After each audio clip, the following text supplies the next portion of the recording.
നമ്മുടെ മഹാരാജാവ് അദ്ദേഹം കടന്നു പോകുന്ന വഴിയിൽ പെട്ടുപോയ ഒരു ആംബുലൻസിന്റെ അവസ്ഥയാണിത്. ഉടൻ ഇലക്ഷൻ ഒന്നും വരാനില്ലാത്തതിനാൽ ആംബുലൻസ് അവിടെ സൈഡിൽ തന്നെ നിൽക്കട്ടെ, ഞാൻ രാജകീയമായി കടന്നു പോകട്ടെ എന്ന് മഹാരാജാവ് തീരുമാനിക്കുകയാണ്. ഇവരുടെ ഈ സിംപ്ലിസിറ്റി, മനുഷ്യ സ്നേഹം ഒക്കെ വെറും ഉപരിപ്ലവമാണെന്ന് ഇങ്ങനത്തെ സംഭവങ്ങളാണ് നമ്മളോട് പറയുന്നത് കേട്ടോ.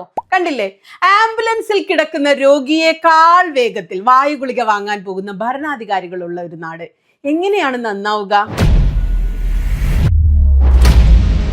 ഇത് നമ്മുടെ ചീഫ് ജസ്റ്റിസ് സൂര്യകാന്ത്, ഇന്ത്യയുടെ 53ാമത് ചീഫ് ജസ്റ്റിസ് ആണ് അദ്ദേഹമാണ് CJP എന്ന പാർട്ടി ഉണ്ടാകാൻ ഇപ്പോൾ നടക്കുന്ന ജൻസി പ്രൊട്ടസ്റ്റ്, കേന്ദ്ര വിദ്യാഭ്യാസ മന്ത്രി രാജിവെക്കാനുള്ള കാരണം, അതിനു പിന്നാലെ ഉടനെ തന്നെ ഉണ്ടാകാൻ പോകുന്ന ജൻ ആൽഫ സമരങ്ങൾക്കൊക്കെ കാരണഭൂതനായത് ഇദ്ദേഹമാണ്. CJP സമരത്തിന് പിന്നാലെ രാജ്യത്തെ കിടുക്കുന്ന ജൻ ആൽഫ സമരം സ്കൂളുകളിൽ വരാൻ പോവുകയാണ്. സ്കൂളിലെ സൗകര്യങ്ങൾ, ബാത്റൂമുകളൊക്കെ ആവശ്യപ്പെട്ടുകൊണ്ട് അവർ വൻ പ്രക്ഷോഭത്തിലേക്ക് നീങ്ങിക്കൊണ്ടിരിക്കുകയാണ്. മോദിയും യോഗിയും അമിത്ഷായും BJPയും എല്ലാ ദിവസവും ഇവിടെ ഇത്തരത്തിൽ ആളുകളെ, ജനങ്ങളെ വിഡ്ഢികളാക്കുന്നുണ്ട്. എന്നാൽ അതിലൊന്നും ഉണ്ടാകാത്തൊരു പ്രതിഷേധം, പ്രക്ഷോഭം, സമരം ഒരു പുതിയ രാഷ്ട്രീയ പാർട്ടിയൊക്കെ ഈ നാട്ടിൽ ഉണ്ടാക്കാൻ ഒരു ചീഫ് ജസ്റ്റിസിന് എന്തുകൊണ്ട് കഴിഞ്ഞുവെന്ന് നിങ്ങൾ ആരെങ്കിലും ചിന്തിച്ചു നോക്കിയിട്ടുണ്ടോ? ഭയങ്കര രസകരമായൊരു സ്റ്റോറി ഉണ്ട് അതിൽ. നിങ്ങൾ ഓർത്തു നോക്കി, എന്തുകൊണ്ട് ചീഫ് ജസ്റ്റിസ് യുവാക്കളെ കോക്രോച്ചിനോട് ഉപമിച്ചപ്പോൾ ഇവിടെ വലിയ കലാപമുണ്ടായി, പ്രതിഷേധമുണ്ടായി, പ്രക്ഷോഭമുണ്ടായെന്ന്? നമ്മളെ പ്രധാനമന്ത്രി ഇവിടുത്തെ മനുഷ്യർ ഇതിനേക്കാൾ ക്രൂരമായി, നീചമായി പലതും പറഞ്ഞിട്ടുണ്ട്. നമ്മളതൊന്നും പറഞ്ഞിട്ടില്ല. പ്രധാനമന്ത്രി വരെയുള്ള മുഴുവൻ രാഷ്ട്രീയക്കാരും എല്ലാ ദിവസവും യുവാക്കളെയും കുട്ടികളെയും ഒക്കെ അപമാനിച്ചപ്പോൾ ഇല്ലാത്ത എന്ത് പ്രശ്നമാണ് ചീഫ് ജസ്റ്റിസ് അപമാനിച്ചപ്പോൾ ഉണ്ടായതെന്ന്? രസകരമാണ് അതിന് പിന്നിലെ സൈക്കോളജി.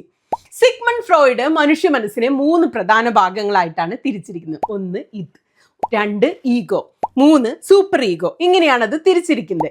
ആദ്യത്തേത് ഇത് നമ്മുടെ ഒരു സാധാരണ തോന്നലുകൾ, ആഗ്രഹങ്ങൾ, നിയന്ത്രണങ്ങളില്ലാത്ത വികാരങ്ങൾ, കോപം, വാസന, പെട്ടെന്നുള്ള പ്രതികരണമൊക്കെ ഇല്ലേ, പെട്ടെന്ന് നമ്മൾ ചീത്ത പറയാ, ദേഷ്യപ്പെടാ, കരയുക, തെറ്റോ ശരിയോ ഒന്നും നോക്കാതെ ചെയ്യുന്ന കാര്യങ്ങൾ. എന്നാൽ എനിക്കത് ഇപ്പൊ വേണം എന്നൊരു കുട്ടി വാശി പിടിക്കുന്ന പോലെ നമ്മുടെ മനസ്സിലെ കുട്ടിയാണത്. 3ാമത്തേതാണ് സൂപ്പർ ഈഗോ. 2 ഞാൻ പറയാം. 3ാമത്തേത് സൂപ്പർ ഈഗോ. അത് നിയമങ്ങൾ, ധാർമ്മികതയൊക്കെ, അത് തെറ്റാണ്, അങ്ങനെ ചെയ്യാൻ പാടില്ല എന്ന് പറയുന്നത് നമ്മുടെ മനസ്സിലെ ധാർമ്മികത. 2ാമത്തേതാണ് ഈഗോ. അത് നമ്മുടെ മനസ്സിലെ യുക്തിയുള്ള മനസ്സും യാഥാർത്ഥ്യബോധവുമാണ്. സാധാരണ നമ്മൾ ഇവന് ഭയങ്കര ഈഗോ ആണ് കേട്ടോ എന്ന് പറയുന്നത് ഇവന് ഭയങ്കര അഹങ്കാരിയാണെന്നുള്ള അർത്ഥത്തിലല്ലേ? ആ അർത്ഥത്തിലല്ല സൈക്കോളജിയിൽ ഈഗോ എന്ന വാക്ക് ഉപയോഗിക്കുന്നത്. അഹങ്കാരമല്ല. ഈഗോ ഇതിനെയും സൂപ്പർ ഈഗോയെയും ബാലൻസ് ചെയ്ത് കാര്യങ്ങൾ ചെയ്യും. ബാഹ്യലോകത്തിലെ യാഥാർത്ഥ്യവുമായി പൊരുത്തപ്പെടുന്ന യുക്തിയുള്ളൊരു ഭാഗമാണ് ഈഗോ. ഉദാഹരണത്തിന്, രാഷ്ട്രീയക്കാർ കുറ്റപ്പെടുത്തുന്നു, നമ്മളെ തെറി വിളിക്കുന്നു, അതിനോടൊരു യുക്തിപരമായ പ്രതിരോധമാണ് നമ്മുടെ മനസ്സിലുണ്ടാവുക. ആ രാഷ്ട്രീയക്കാർ ഇങ്ങനെയൊക്കെയാണ്, ഇവർ പരസ്പരം ചെളിവാരി എറിയും, ആരോപണം ഉന്നയിക്കും. നാട്ടു നടപ്പാണെന്നേ. പ്രധാനമന്ത്രിയെ പോലെ ഒരു രാഷ്ട്രീയ നേതാവ് യുവാക്കളെ കുറ്റപ്പെടുത്തിയാൽ ജനങ്ങൾ അതിനെ രാഷ്ട്രീയ കണ്ണട വെച്ച് നോക്കും. ഇത് അടുത്ത ഇലക്ഷൻ ജയിക്കാനാണ്, അല്ലെങ്കിൽ സ്വന്തം വീഴ്ചകൾ മറയ്ക്കാനാണ് എന്നൊക്കെ ചിന്തിച്ച് തലച്ചോറിലെ യുക്തി ഉപയോഗിച്ച ആളുകൾ അതിനെ അപ്പം തന്നെ അങ്ങ് തള്ളിക്കറിയും. അതിൽ രാഷ്ട്രീയ ദേഷ്യമൊക്കെ തോന്നാമെങ്കിലും ആരും മാനസികമായി തകർന്നൊന്നും പോയില്ല. ഇപ്പൊ തന്നെ നിങ്ങൾ നോക്കൂ, പ്രധാനമന്ത്രി ആംബുലൻസ് തടഞ്ഞു നിർത്തി കടന്നു പോകുമ്പോൾ ഞാൻ എൻ്റെ ഇൻട്രോയിൽ പറയുന്നത് എന്താ? ഉടനെ ഇലക്ഷൻ ഒന്നും ഇല്ലല്ലോ, ഇയാൾക്ക് എന്ത് തെങ്ങ വേണമെങ്കിലും ചെയ്യാലോ എന്നാണ്. എന്നാൽ ചീഫ് ജസ്റ്റിസ് നമ്മളെ കുറ്റപ്പെടുത്തുമ്പോൾ നമ്മുടെ മനസാക്ഷിക്ക് ഏൽക്കുന്ന ആഘാതം ഭയങ്കര കടുപ്പത്തിലായിരിക്കും. കാരണം ചീഫ് ജസ്റ്റിസ് രാഷ്ട്രീയക്കാരനല്ല. ചെറുപ്പം മുതലേ നമ്മൾ നീതിപീഠത്തെ കാണുന്നത് ശരിയുടെയും ന്യായത്തിന്റെയും പരമോന്നത മാതൃകയായിട്ടാണ്. വീട്ടിലെ മുതിർന്ന അച്ഛനെ പോലെ, അമ്മയെ പോലെ നമ്മളുടെ ഒരു ആശ്രയ കേന്ദ്രമാണിത്. നീതി കാത്തു സൂക്ഷിക്കേണ്ട ആ സ്ഥാനത്തിരിക്കുന്ന ഒരാൾ യുവാക്കളെ കോക്രോച്ച് എന്ന് തരം താഴ്ത്തി വിളിക്കുമ്പോൾ അതിനെ രാഷ്ട്രീയ മറുപടി പറഞ്ഞ് തള്ളിക്കളയാൻ നമ്മുടെ മനസ്സിന് കഴിയില്ല. ഞങ്ങൾക്ക് നീതി തരാൻ കടപ്പെട്ടയാൾ തന്നെ ഞങ്ങളെ ഇത്രയും തരം താഴ്ത്തിയല്ലോ എന്ന ഭയങ്കരമായ ചിന്ത, യുവാക്കളുടെ ഒരു നമ്മളോടുള്ള ഒരു മതിപ്പ്, സ്വയം ബഹുമാനം, ആത്മാഭിമാനത്തെയൊക്കെ ഭയങ്കര ആഴത്തിൽ അത് വ്രണപ്പെടുത്തും, മുറിവേൽപ്പിക്കും. എന്ന് വെച്ചാൽ മോദി ഇത് പറയുമ്പോൾ ഇത് വെറും രാഷ്ട്രീയമാണ് എന്ന് യുക്തിയോടെ ചിന്തിച്ച് കാര്യങ്ങൾ പ്രതിരോധിക്കും. ചീഫ് ജസ്റ്റിസ് പറയുമ്പോൾ വിശ്വസിച്ച നീതിപീഠം അപമാനിച്ചതിൽ വലിയ നിരാശ, മാനസിക വിഷമം ഉണ്ടാവുകയാണ്. സൂപ്പർ ഈഗോ ആണ് അവിടെ വ്രണപ്പെടുന്നത്. അങ്ങനെ CJP ഉണ്ടാവുന്നു, പ്രക്ഷോഭം ഉണ്ടാവുന്നു, വിദ്യാഭ്യാസ മന്ത്രി രാജിവെക്കേണ്ടി വന്നു. സൂപ്പർ ഈഗോ കൊള്ളാം. ചീഫ് ജസ്റ്റിസ് യുവാക്കളെ കോക്രോച്ച് എന്ന് വിളിച്ച പ്രശ്നത്തിന്റെ അലയൊലികൾ ഇപ്പോഴും അവസാനിച്ചിട്ടില്ല. പല നാഷണൽ ലോ യൂണിവേഴ്സിറ്റികളുടെയും ബിരുദദാന ചടങ്ങിൽ ഇന്ത്യയുടെ ചീഫ് ജസ്റ്റിസുമാർ സാധാരണ പങ്കെടുക്കാറുണ്ട്. എന്നാൽ ജസ്റ്റിസ് സൂര്യകാന്തിനെ ഓരോ ക്യാമ്പസിലും കാലുകുത്താൻ സമ്മതിക്കാത്ത പോലെ ഓടിക്കുകയാണ് കുട്ടികൾ ഇപ്പൊ 4 പാടും. സംഭവങ്ങളുടെ തുടക്കം ചീഫ് ജസ്റ്റിസ് സൂര്യകാന്തിനെ ഹൈദരാബാദിലെ നൽസാർ സർവകലാശാലയിലെ ബിരുദദാന ചടങ്ങിലേക്ക് വിളിച്ചു. കുട്ടികൾ ഇതിനെ എതിർത്തു. അതിൽ പ്രകോപിതരായ bar council of India, BCI എന്നാൽ ഈ ബാച്ചിന്റെ എൻറോൾമെന്റ് തന്നെ എന്നാ പിന്നെ അങ്ങ് വേണ്ടെന്ന് പറഞ്ഞു കഴിഞ്ഞു. വലിയ പ്രതിഷേധം സമരമൊക്കെ ഇതിനെതിരെ നടന്നു. ഒടുവിൽ ബാർ കൗൺസിൽ ഓഫ് ഇന്ത്യ തീരുമാനത്തിൽ നിന്നും പറഞ്ഞതിൽ നിന്നും പുറകോട്ട് പോയി ഉത്തരവ് പിൻവലിച്ചു. നിങ്ങൾ എന്താ ചായ്ക്കോ എന്നുള്ള നിർബന്ധിതരായി. ബാർ കൗൺസിൽ ഓഫ് ഇന്ത്യയുടെ ചെയർമാൻ എന്ന് പറയുന്നത് ഇപ്പോ അനിൽകുമാർ മിശ്രയാണ്. ഇപ്പൊ പുള്ളി ഏകദേശം നല്ല രീതിയിൽ പുലിവാല് പിടിച്ച മട്ടായി. ബാർ കൗൺസിൽ ഓഫ് ഇന്ത്യയുടെ ചെയർമാൻ അനിൽകുമാർ മിശ്രയെയും ചീഫ് ജസ്റ്റിസും കൂടി ബാംഗ്ലൂരിലെ നാഷണൽ ലോ സ്കൂൾ ഓഫ് ഇന്ത്യയുടെ ബിരുദദാന ചടങ്ങിൽ പങ്കെടുക്കുമെന്ന് അധികൃതർ അറിയിക്കുന്നു. വേണ്ട വേണ്ട വേണ്ട, ഇവരൊന്നും വേണ്ട, ചീഫ് ജസ്റ്റിസ് മാത്രമല്ല ഇയാളും വേണ്ട, ഞങ്ങളെ ക്യാമ്പസിൽ കാൽ കുത്തേണ്ടെന്ന് കുട്ടികളുടെ തീരുമാനം വന്നു. പ്രതിഷേധിക്കുന്ന കുട്ടികളെ ദേശവിരുദ്ധർ എന്നാണ് ബാർ കൗൺസിൽ ഓഫ് ഇന്ത്യയുടെ ചെയർമാൻ അനിൽകുമാർ മിശ്ര വിളിക്കുന്നത്. എങ്ങനെ വിളിക്കാതിരിക്കും? സ്വാതന്ത്ര്യ ദിനത്തിൽ നമ്മളെ ദിമാഗി നക്സൽ എന്ന് വിളിച്ച പ്രധാനമന്ത്രി ഭരിക്കുന്നില്ല. അവിടെ അപ്പൊ ആരെയും എന്തും വിളിക്കാം. അതിനിടെ മൊത്തത്തിൽ നാണം കെടുന്ന ചീഫ് ജസ്റ്റിസ് ആണല്ലോ. രാജ്യത്ത് ഇന്നേ വരെ ഒരു ചീഫ് ജസ്റ്റിസിനെതിരെ ഇങ്ങനെയൊരു പ്രക്ഷോഭമൊന്നും കേട്ടുകേൾവി പോലും ഇല്ലാത്ത ഇത് തിരിച്ചറിഞ്ഞ ചീഫ് ജസ്റ്റിസ് സൂര്യകാന്ത് ഇപ്പോൾ ബാർ കൗൺസിൽ ഓഫ് ഇന്ത്യക്കെതിരെ തിരിഞ്ഞിട്ട് ഒരു റെസ്പോൺസ് നടത്തി. ഹൈദരാബാദിലെ national academy of legal studies and research സർവകലാശാലയിൽ നിന്ന് നിയമബിരുദം നേടിയ വിദ്യാർത്ഥികളെ എൻറോൾ ചെയ്യരുതെന്ന് രാജ്യത്തെ സംസ്ഥാന ബാർ കൗൺസിലുകൾക്ക് BCI നിർദ്ദേശം നൽകുകയുണ്ടായിരുന്നു. ആ സമയത്തെ സർവകലാശാലയുടെ ബിരുദദാന ചടങ്ങിൽ ചീഫ് ജസ്റ്റിസ് സൂര്യകാന്ത് പങ്കെടുക്കുന്നതിനെതിരെ വിദ്യാർത്ഥികൾ നടത്തിയ പ്രതിഷേധവുമായി ബന്ധപ്പെട്ടായിരുന്നു BCIയുടെ ഈ നടപടി. വിദ്യാർത്ഥികൾക്ക് പ്രതിഷേധിക്കാൻ അവകാശമുണ്ടെന്നാണ് ഇപ്പൊ ചീഫ് ജസ്റ്റിസ് പറയുന്നത്. വിദ്യാർത്ഥികൾ എനിക്ക് കത്ത് എഴുതിയിട്ടുണ്ട്. ഇത് ഞാനും വിദ്യാർത്ഥികളും ചീഫ് ജസ്റ്റിസും തമ്മിലുള്ള ഒരു സംവാദമാണ്. ബാർ കൗൺസിലിന്റെ നടപടി തീർത്താൻ ആവശ്യമാണ്. നിങ്ങൾ എന്തിനാണ് ഇതിലൊക്കെ വന്ന് ഇടപെടുന്നത് എന്നാണ്. ഇതിൽ ഇടപെടാൻ ബാർ കൗൺസിലിന് എന്ത് അധികാരമാണുള്ളത് എന്നാണ് ചീഫ് ജസ്റ്റിസ് ഇപ്പൊ ചോദിക്കുന്നത്.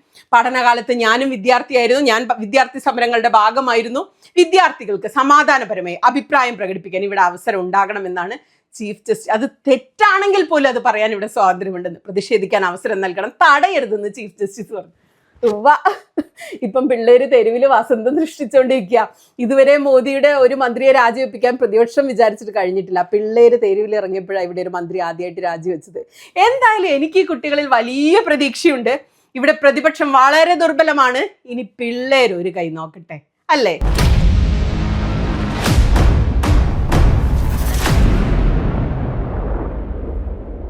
അങ്ങനെ വാർത്തകൾ സ്ക്രോൾ ചെയ്ത് വന്നപ്പോഴാണ് മറ്റൊരു വാർത്ത കണ്ടേ. 2026 കൻവാർ യാത്രയുടെ ദൃശ്യങ്ങൾ ഇപ്പോൾ പുറത്തു വരുന്നത് ആരെയും ഞെട്ടിപ്പിക്കുന്നതാണ്. അത് നിങ്ങളെ കാണിക്കാൻ പോലും എനിക്ക് നിവൃത്തിയില്ല, കാരണം അത്രയ്ക്കും അശ്ലീലമാണ്. അത് കമ്മ്യൂണിറ്റി സ്റ്റാൻഡേർഡിനെതിരാണ്. കാവ്യ ഭീകരത എന്താണെന്ന് അറിയണമെങ്കിൽ ട്വിറ്ററിൽ കയറി 2026 കൻവാർ യാത്രയുടെ വീഡിയോകൾ നിങ്ങൾ നോക്കണം.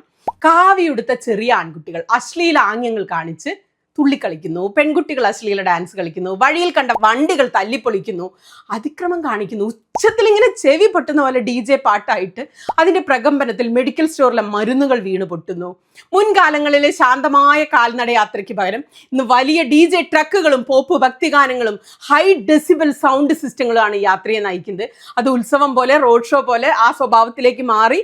പാതയോരങ്ങളിലെ ഭക്ഷണശാലകളിലെ ഉടമകളുടെയും ജീവനക്കാരുടെയും പേരുകൾ പ്രദർശിപ്പിക്കണമെന്ന പുതിയ നിർദ്ദേശം, ഹിന്ദുക്കളുടേതല്ലാത്ത ആരാധനാലയങ്ങൾ അതിക്രമങ്ങൾ ഭയന്ന് വെള്ളത്തുണിയിൽ പൊതിഞ്ഞു നിൽക്കുന്ന കാഴ്ചകൾ, ഭക്തരുടെ മേൽ ഹെലികോപ്റ്ററുകളിൽ നിന്ന് പുഷ്പവൃഷ്ടി നടത്തുക സർക്കാർ, മുതിർന്ന പോലീസ് ഉദ്യോഗസ്ഥർ അവരുടെ പാദങ്ങൾ കഴുകാൻ വേണ്ടി നീട്ടിവെച്ച് കൊടുക്കുക. ഇതിലുപരി അതിക്രമം കാണിക്കുന്ന കാവടിക്കാർക്കെതിരെ പോലീസ് നടപടിയെടുക്കുന്നില്ല. ഈ കാവടിയും തുള്ളി പോകുന്നവർക്കെതിരെ ട്രക്കുകൾ തല്ലി തകർത്ത് കൊള്ളയടിക്കുക, തെരുവുകളെ അരാജകത്വത്തിലേക്ക് തള്ളിവിടുക, അതിനെ എന്നിട്ട് ഭക്തി എന്ന് പേരിട്ട് വിളിക്കുക, കാവി ധരിച്ച അക്രമിക്കൂട്ടങ്ങൾ അഴിഞ്ഞാടുന്ന കാവടി യാത്ര എന്ന് വെച്ചാൽ പണ്ടൊക്കെ ഭക്തിയുടെ പ്രതീകമായിരുന്നേ. എന്നാൽ ഇന്നത് അനീതിയുടെ, ഭയപ്പെടുത്തലിന്റെ, ഭീഷണിപ്പെടുത്തലിന്റെ, അതിക്രമത്തിന്റെ, അരാജകത്വത്തിന്റെ വാർഷിക പ്രകടനമായി മാറി. നിത്യജീവിതത്തിൽ യാതൊരു സാമൂഹ്യ പരിഗണനയോ അധികാരമോ ലഭിക്കാത്ത, വിദ്യാഭ്യാസം ഇല്ലാത്ത യുവാക്കൾ കൂട്ടമായി തെരുവിലിറങ്ങുമ്പോൾ ഒരു പ്രത്യേക അധികാരബോധം അവർക്ക് തോന്നുകയാണ്. ഒരു ചെറിയ വാഹനം തട്ടിയോ തർക്കമുണ്ടാവുകയോ ചെയ്താൽ പോലും ഒരു വണ്ടിയെ അതിക്രമത്തിലേക്കൊക്കെ ഇട്ട് തല്ലിപ്പൊളിക്കാൻ ഈ മാനസികാവസ്ഥയാണ് അവരെ പ്രേരിപ്പിക്കുന്നത്. ഈ രാജ്യത്ത് നിലനിൽക്കുന്ന രൂക്ഷമായ തൊഴിലില്ലായ്മ, സാമ്പത്തിക ബുദ്ധിമുട്ട് കാരണം നിരാശരായ യുവാക്കളുടെ കെട്ടിക്കിടക്കുന്ന ഈ ഊർജം ഭരണകൂടത്തിനെതിരെ തിരിയാതിരിക്കാൻ വേണ്ടി മതപരമായ ആഘോഷങ്ങളിലേക്ക് സർക്കാർ തിരിച്ചുവിടുക. കാവടിക്കാർക്ക് ഈ കൂട്ടായ ബലത്തെ, ഈ മോബ് പവറിനെ, രാഷ്ട്രീയ എതിരാളികളെ, ന്യൂനപക്ഷത്തെ ഭയപ്പെടുത്താനുള്ള സ്ട്രീറ്റ് ഫോഴ്സ് ആക്കി മാറ്റുകയാണ് അക്ഷരാർത്ഥത്തിൽ ഇവിടെ ചെയ്യുന്നത്. കാവടി യാത്രയിലെ അതിക്രമങ്ങൾ പാരമ്പര്യത്തിന്റെയോ ശിവഭക്തിയുടെയോ ഭാഗമല്ല, ഭരണകൂടത്തിന്റെ അമിതമായ രാഷ്ട്രീയ ഇടപെടലുകൾ, നിയമപാലകരുടെ പരാജയം, കച്ചവടവൽക്കരണം, യുവാക്കൾക്കിടയിലെ സാമ്പത്തിക അമർഷങ്ങൾ, ഇതൊക്കെയാണത്. പൊതുനിരത്തുകളിൽ എല്ലാവർക്കും സമത്വവും സുരക്ഷയും ഉറപ്പാക്കേണ്ട ഭരണകൂടം ഒരു പ്രത്യേക വിഭാഗത്തിന് മാത്രം നിയമത്തിന് പുറത്ത് തെരുവ് തുറന്നിട്ട് കൊടുത്തിരിക്കുക, അതിക്രമം നടത്തി തകരുന്നത് ഇന്ത്യൻ മതേതരത്വവും ഭരണഘടനത്തിന്റെ അടിത്തറയാണ്. ഭരണഘടന നൽകുന്ന പൗരാവകാശങ്ങളാണ് ഇവിടെ ലംഘിക്കപ്പെടുന്നത്. കാവടി യാത്രയെ ഒരു ഹിന്ദു രാഷ്ട്ര രൂപീകരണത്തിനുള്ള ഉപകരണമായി മാറ്റാനുള്ള ശ്രമങ്ങളുണ്ടോ എന്ന് സീരിയസ് ആയി പഠനം നടത്തുകയും പരിശോധിക്കുകയും ചെയ്യപ്പെടേണ്ട സാഹചര്യമുണ്ട്. യോഗി ആദിത്യനാഥ് പണ്ട് പറഞ്ഞിരുന്നു, മുസ്ലിങ്ങൾ ഹിന്ദുക്കളിൽ നിന്നും ഡിസിപ്ലിൻ പഠിക്കണമെന്ന്. പബ്ലിക് പ്ലേസിൽ റോഡിൽ കുറച്ച് ആളുകൾ നിസ്കരിച്ചതിനെ കുറിച്ചായിരുന്നു ഈ പരാമർശം. ഇപ്പോ ഈ കൻവാർ യാത്ര എന്ന പേരിൽ കാവിയെടുത്ത അക്രമികൾ നാട് തകർക്കുമ്പോൾ, അക്രമങ്ങൾ അഴിച്ചുവിടുമ്പോൾ യോഗിക്ക് എന്താ പറയാനുള്ളത്? ഈ കാവി ഭീകരന്മാരെ കണ്ടിട്ടാണോ മുസ്ലിങ്ങൾ ഡിസിപ്ലിൻ പഠിക്കേണ്ടത്? ഇതാണോ ഡിസിപ്ലിൻ?